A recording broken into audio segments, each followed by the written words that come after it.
We are back for episode 5 of the Bradley Excelsior Road to the Show. The Bowie Bay Sox center fielder, well, technically DH right now. He has yet to see the field, but that's all right. About to take on a 4-game set with the Akron Rubber Ducks. You can look at the team stats there through 7 games. The Akron offense has been on fire. Although interesting to note that their 7 home runs is equal to the 7 of Bowie, yet they rank 7th and Bowie ranks 4th. That's peculiar. I imagine it's because they don't do ties, so if there's 3-4 teams tied with 7, they just go 4, 5, 6, 7. I assume that's what it is. Doesn't really matter. Speaking of home runs, though, Excelsior is looking for his first one, as well as his first walk. A couple things I'd like to get done sooner than later for him. He's going to be batting 4th against Mitch Brown, and it looks like Bowie's getting some things going early. A triple will score a run and then leave a runner out there for Excelsior against Mitch Brown, who I believe is a moderate prospect for the Cleveland Indians. That's who Akron's farm system is for. Got a 0-0 count, 1 out, gets a great heater right up high. Love those pitches and just misses it. That's really unfortunate. Going to be looking for something to drive here again, though, because there is trouble for Brown. Gets another one. Long fly ball deep to center. Could this be the first one? The home run? Yes! Finally. It is about time, Excelsior. He took 8 games for it, but got it done and rips it to the deepest part of the ballpark. Very nicely done there. Center field home run for Excelsior, his first as a professional.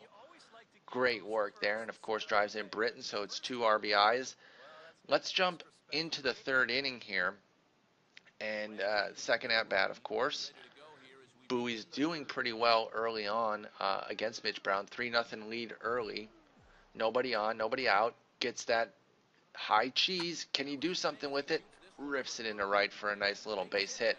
Not as much damage as you'd like on a high fastball that was predicted, but it's all right. Definitely works. As long as it's a base hit, you can't really complain. Now it's a 1-1 count, and Excelsior's going to go here. And this hit looks great, so I just keep going with him. I thought this one might have hit the wall or even gotten out. Instead, it's caught by the center fielder, and obviously Excelsior's in no man's land at that point. He's dead. Not a chance you're getting all the way back to first. He wouldn't have even gotten back to second in time. So another base running gaffe, unfortunately. I'm not doing these on purpose. Let's take a look, by the way, at the replay of the home run. Always nice to look at. He crushed that sucker. I'm surprised it wasn't a no-doubter. It seemed to have enough juice to get out pretty easily, but they made him work for it. And so this will be his 3rd at-bat in the top of the 6th. Now it's just a 3-2 lead. And he's going to lace this one to left, but the shortstop will snag it before it can drop for a base hit. Even his outs are loud right now, though. He's doing very well. So now we go 5-4, top 8, 2 outs, base knock, rips it. And the shortstop got leather on it, but it was good enough for an infield hit. Obviously, I spoiled it early there as he was hitting it. Should have mentioned that the shortstop actually had a real chance at it, but couldn't quite get it. After a stolen base, they've got 2 outs, 2-2 count. And I'm thinking of scoring here, but with all the base running gaffes, I think better of it. Dive back into 3rd. Keep Excelsior there for now. His run is very crucial, obviously, with the situation, and he will eventually score on this. Oh no, this ground out I believe ends the game. Excuse me. It's another game where he eventually scores. So they're gonna lose, and actually Akron puts on 3 in the 8th there to make it even a bigger deficit. So despite a great game from Excelsior, 3 for 4 effort with the homer, 2 ribbies, 2 singles, and a run scored, that's 3rd straight loss for Bowie. They're now 5-3 after that great 5-0 start. They're gonna have to get back here against Akron and get back on track. Game 2, he'll be batting 4th again. They've been kind of moving him all around the lineup, but now he seems pretty steadily to be in that 4th, 5th spot, which definitely works. That's obviously where you want to be. You want to be in the heart of the order. I'd even prefer 3rd if they wanted to bump him up another spot. So now top 1, already scored a run again, got a runner on 2nd for Excelsior. And he pulls his hands in on an inside fastball for a base hit to right, which will maybe score the run. Yes, it does, just barely. Nice work there. So another RBI. His 2nd at-bat, 4-0 lead, 2 on. You see him follow off the heater. That pitch was out of the zone, though. So, calm down the aggression just a little bit here and gets his fastball Out of the zone again, but laces it into the right center field gap. That's going to score 2. And I'm thinking 3 here. I'm thinking there's plenty of time to get there, but just doesn't have enough speed. A perfect throw gets him. And that one bummed me out because I was trying to be, smarter about running. He's been nailed at third, what now? 4 or 5 times just in this series. And I wanted to be smarter, but he got nailed there, unfortunately. Now this is his 4th at-bat, 6th inning. Easy double play there. Couldn't get around on that inside heater, so it's just a weak grounder to the shortstop who turns 2. Now we got a 5th at-bat, 7-4 lead, 2 outs, 0-2 count. Can he do something with a runner on? No. Flails at a 92-mile-an-hour two-seamer out of the zone. That was his 5th and final at-bat of the game, but they do hold on. He goes 2 for 5 with the double, 3 ribbies, and a run.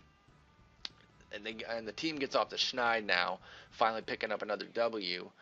So they're now going to be 6-3 going into Game 3. He's hitting .421 with a homer, 9 ribbies, 711 slugging. Look at, I only flashed it there quickly, but Francisco Lindor is an 81 rank in Double-A. What? What is going on with that? I don't understand. So now we jump top 2, his first at-bat of this game. Looking for that high fastball yet again. Crushes it. Deep center field. Left center field, rather. Could it be a second homer? And it will be. Again, another one that thought he hit pretty well. That maybe it could have been the no-doubter type, or at least, suggested that it was going to get out quicker. But that's all right. It's still a homer. I just like when they can stand there and admire it a little bit. But good on him for hustling always. Top 4 gets another one. Oh, got another high fastball there and laced it, but it was just enough for the shortstop Lindor, mind you, to grab it. 4th at-bat now, 9th inning, no on, no out. Bowie's down 5-3. Oof. Gets yet another high fastball, but this one's out of the zone. Jumped on it just a little too early for a foul ball. So you got an 0-1 count now, down 5-3, trying to do something, get a rally started here. Oh, it takes a nice pitch there, but that changeup, not sure going to be able to do much with that. So gets his next pitch here, drives it right back up the box for a base hit.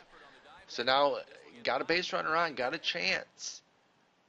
They have a chance to do something here. They're still, in the heart of the order with nobody out. On 2-1 count, send him for a stolen base, get him get a runner in scoring position here. Probably a little more aggressive than necessary, but as I mentioned several times, I'll be aggressive in Double-A. And now here's another base hit. This one's in the short right. And again, I'm thinking maybe he could score and think better of it yet again. Except that time definitely would have gotten in because the ball bounced off the catcher. Thankfully, he's going to come in to score here on a sac fly. Would have been tough to get stranded there because and look at that, by the way. Great catch by the left fielder. That really should have been a base hit. Then all of a sudden we're driving the run and got 2 on. Unfortunately, Akron does hold on 5-4 for the victory. As Excelsior goes 2 for 4 with a homer, RBI, and 2 runs. So another great game. But, it wasn't enough. So we're going to come back and episode 6, finish up this series, and get into the very next one.